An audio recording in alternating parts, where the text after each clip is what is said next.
Okay, welcome pong muli dito sa ating munting YouTube channel at ito ang inyong Pinoy Firearms Instructor na Gunsmith din naman. Bago ako bumati at magpasalamat ay gusto ko lang munang basahin ang ang ating content ngayon. Actually, dalawang gusto kong sagutin ngayon. Yung isa ay galing kay James Michael Bombani. Ang sabi niya ay, Boss, ACP-45 1911 A1 arms core. Ano po dahilan pag-load ang magazine ng bala, nag-stack, hindi po pumapasok yung bala pagkasa, nag-open slide lang po, nag-stack, pero pag binawasan ko ng bala, yung magazine tuloy-tuloy naman po, walang problema. Ano po, pa-help, salamat po. Okay, malinaw yung kanyang malinaw yung problema ni James na pagka, ibig sabihin, pag puno yung magazine, nag-stack yung bala, hindi pumapasok sa chamber. Pero pag nagbawa siya ng bala, okay naman, tuloy-tuloy naman. Okay, so may video na tayo nito. Pero dahil si James naman ay palaging nanonood ng ating video, baka nahihirapan na siyang hanapin yung luma nating video. Kaya sasagutin ulit natin ito. Mas magandang panoorin ulit ninyo para ma-refresh kayo sa mga ganitong problema. At yung isa namang kasagutan, ito yung mahirap sagutin. Kaya ang gusto ko, pagka kayo magtatanong, kompleto yung inyong tanong. Ito, nasabi ni Librado Angot. Okay, sabi ni Librado Angot ay, Sir, pagkak mo hindi na nabalik, kailangan tanggalin ang magazine. Hindi mo sinabi kung anong baril. Hindi mo sinabi kung anong model. So, mahirap itong sagutin dahil ang dami klase ng baril. Pero, bibigyan natin ng kaunting linaw dahil malabo yung iyong baka hindi natin masagot ng tama ito eh. Okay, so, bago natin bigyan ng pansin yung mga katanungan na yan, ay gusto ko lang munang kayong pasalamatan dahil sa inyong pagla-like at pag-share ng ating mga videos dahil nakakadagdag yan para dumami ang ating mga subscribers. At maraming salamat din sa mga hindi nag-skip ng ads dahil nakakadagdag naman yan sa ating revenues. Dahil gumawa tayo ng YouTube channel, hindi para pansarili nating bulsa, kundi ito ay para itulong ang kita ng ating YouTube channel bagaman kulang pa dahil 6 na mga beneficiary, anak ng mga single parent ang ating tinutulungan para makapag-aral. Wala pa tayong YouTube channel ay ginagawa ko na itong pagtulong sa mga bata na anak ng mga single parent para sila makatapos. At meron na tayo na pagtapos, meron na rin mga nasa abroad. Kaya ito ay pinagpapatuloy ko. Kaya inisip ko na gumawa ng YouTube channel para magtuloy-tuloy ito at marami pa tayong mga batang matulungan. Kaya maraming salamat sa inyong pagtangkilik sa ating YouTube channel. At lalo tigit, maraming salamat doon sa nagpadala dito sa ating GCash number. Huwag po ninyong tawagan yung number na yan para bumili ng baril. Wala po tayong pinagbibili ng baril.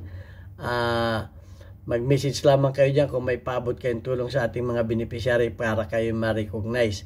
Kaya labis ang pasasalamat ko kay Sir Noli Peace America. Bagaman ayaw niyang banggitin, magpabanggit ng tunay niyang pangalan, ay sumasaludo ako dahil sa regular at patuloy niyong pagtulong sa ating mga beneficiaries na gusto rin namang makapagtapos ng pag-aaral. At sana marami pang gumaya sa iyo, marami pang maging Noli Peace America para marami pa rin tayong mga bata na matulungan. Okay, so ayan, at puntahan na muna natin itong tanong ng Librado Angot. Pagkak mo hindi nabalik, hindi nababalik, hindi mo sinabi kung ano yung hindi babalik, kung slide ba o hammer. Yan ba, pag kinalabit mo ba, so hindi maliwanag, pag kinalabit mo ba hindi babalik, ano yung hindi maintindihan, kailangan tanggalin ang magazine. Okay, ito na lang ang sasagutin ko kasi hindi maliwanag yung unang niya eh. Hindi nababalik. Hindi nababalik yung slide, hindi nababalik yung hammer, hindi nababalik yung trigger. Ano ba ang hindi nababalik? Ay mahirap kailangan tanggalin ang magazine. So, hindi mo rin sinabi kung anong baril yan. So, ang hirap talaga. Ang masabi ko lamang ay kinakailangan yung inyong mga magazine at magazine ring ay pre-wheel. Kumbaga hindi ito sikip dito. Yun lang ang masasagot ko dyan. Tingnan mo baka yung iyong, hindi ko rin alam kung anong model yan. Kung may ano ba yan? May magazine ring ba yan? So, hindi ko talaga masagot. Ang masagot ko lang, tingnan mo kung hindi sumasabit yung magazine mo dito. Kasi yun lang masasabi mo na kailangan tanggalin ng magazine. Baka sumasabit yung magazine mo dito sa magazine ring. So yun lang ang masasagot ko dyan. Dapat malinaw ang inyong sagot, ang inyong tanong, para malinaw din ang ating sagot. So yan, librado angot. Di ko talaga masagot ng ano yan. So punta na tayo sa problema naman ni James Michael Bombani. Okay, so arm score, ano ang dahilan? Loaded. Ibig sabihin, puro ang magazine ng bala, nag-stack, hindi mo pumapasok. Ang isang problema sa mga ganyan, nakikita ko, pag ang bala mo ay reload. Kasi ang karamihan ng reload, ang mga bala ay buntis. Ano yung buntis? Hindi maganda ang pagka-resize ng inyong mga basyo. Ito, mataba sa banda rito. Ngayon, pag pinuno mo yung iyong magazine, pag pinuno mo ng bala yung iyong magazine at buntis ang mga bala mong inilagay, pag punong-puno yan, ito ay pupwedeng nakatip. Ito nakatip down o pupwede ring nakatip up. Ito. Nawawala na sa forma ito. So, pag ito itinulak na ng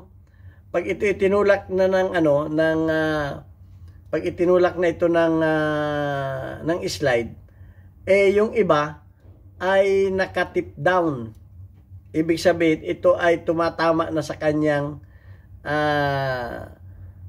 ramp. Ito nakatip down ito, nakasisid na ganun. So, nawawala na. Hindi na ngayon papasok ito. Nakatip down. So, ito babangka sa kanyang ramp. Dahil ang bala niya, sa halip na paangat na ganun, ay pasisid. So, yung iba naman, nakatip up. So, ang kalimitan naman, pag nakatip up, ay bumabangga din itong bala. So, ang nakikita ko dito, magazine ang may problema. Magazine. So, ang mga magazine kasi may mga follower yan. Ito, ganito kasi ang follower ng ng mga 1911. So, pagka itong follower nito ay hindi maganda ang pagka-align nitong guide. Guide ito, at saka ito. Halimbawa, ito ay nakaganyan, Yan, nakaganyan. Ito. So, ang mangyayari niya, pag pinuno mo ng bala, yung bala mo ay hindi na magkaintindihan kung pa ganun, o pasisid, o patingala. Yan. Minsan nagiging ganyan. So, checkin mo. Minsan naman, nagbawas kayo dito sa guide na to, maiksi itong guide na to, maiksi yung guide, baka hindi na original. So pag pinuno mo ng bala, ito hindi na rin magkaintindihan ng tayo, gumaganon sa loob, hindi mo na makikita sa loob yan gumaganyan yan. Kumisa naman nakaganon na yan, kaya yung mga bala niya hindi mo malaman kung may nakaganyan, may nakaganon. So minsan niya nasa follower, itong follower na ito, kinakailangan nito maganda ang pagkahugis nito at dapat tama ang haba nito. Ito. Tama ang haba niyan. Okay, dahil yung ibang mga follower ng mga 1911, lalo yung mga single stack, mahina ito. So, ang ko sa iyo, subukan mo sa ibang magazine at checkin mo yung mga bala mo kung anong klaseng mga bala ang ginagamit. Kung mga reload ba yan o mga factory load ba yan. Pag yan ay mga reload, subukan mo sa mga factory load. Okay, ang isa pa, pag ang iyong spring ay mali ang pagkakabit, papakita ko. Ito, lagi ko itong sinasabi. Ito, isa, pwede pa itong mangyari. Tanggalin ko lang yung spring nito. Hirap tanggalin ito isa.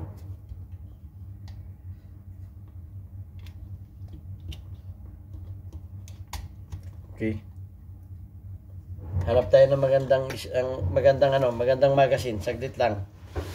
Hindi mahirap, mahirap tanggalin namin magazine. Wala ko ng magandang magazine ha. Ito. Tanggalin natin magazine ito. Spring.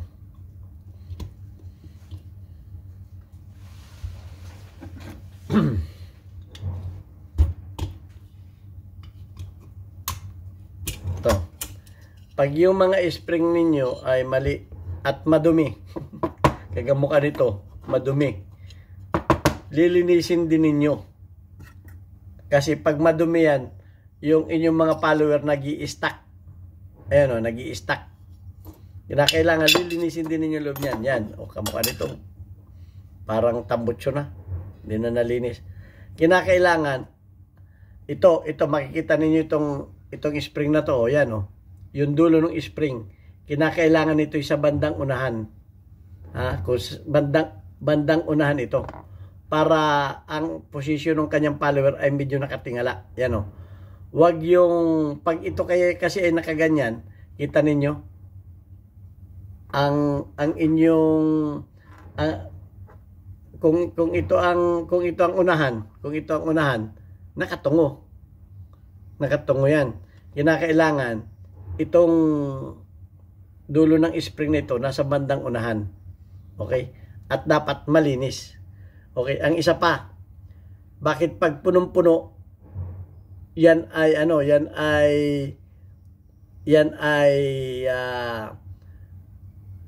nagmamalpunction.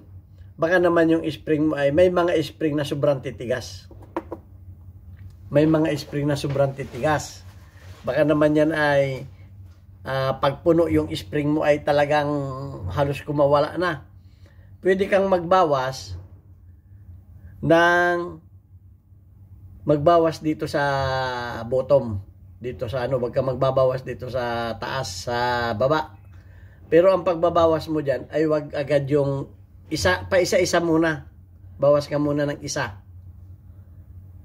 Bawas ka muna ng isa. Ngayon, testing. Bawas ka uli ng dalawa at kada bawas mo ay titestingin mo.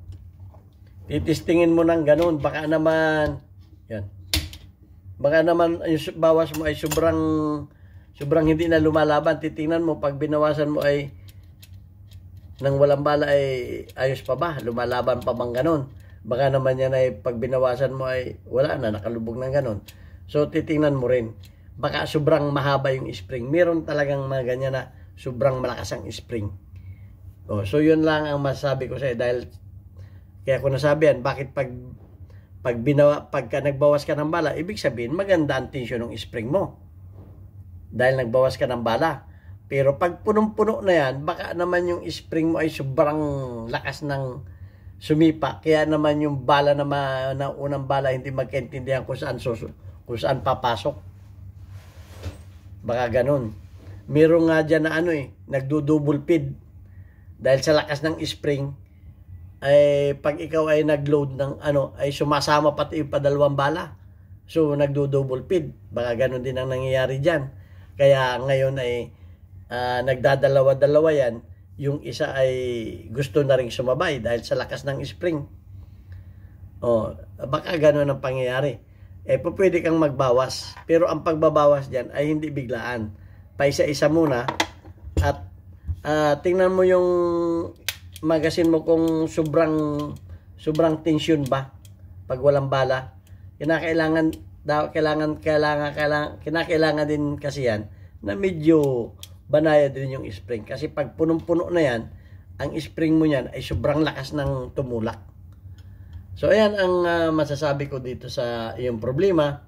Unang-una, checkin mo rin yung mga bala mo. Baka nasa bala rin yan. Baka yung mga bala mo ay reload. Okay? So, pangalawa, checkin mo yung iyong follower. Itong follower mo, checkin mo kung ito ba ay sukatin mo rin doon sa pag walang spring, susukatin mo doon sa doon sa kanyang magazine. Parang ganito. Susukatin mo siya dito sa magazine niya. at para makita mo kung maganda ba ang maganda ang laro niya dyan.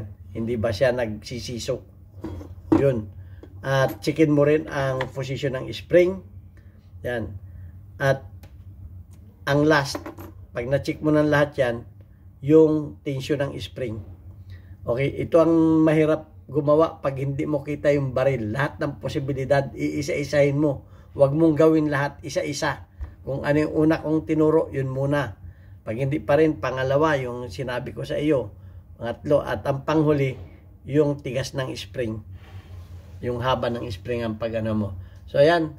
At sana may natutunan din kayo dito. Yung mga nagkakaproblema ng ganyan. Huwag agad yung lahat ay gagawin mo. Ang pagkagawa ng baril ay step by step, lalo kung baguhan kayo. Huwag ka kaagad mong gagawin mo lahat. Testing, trial and error.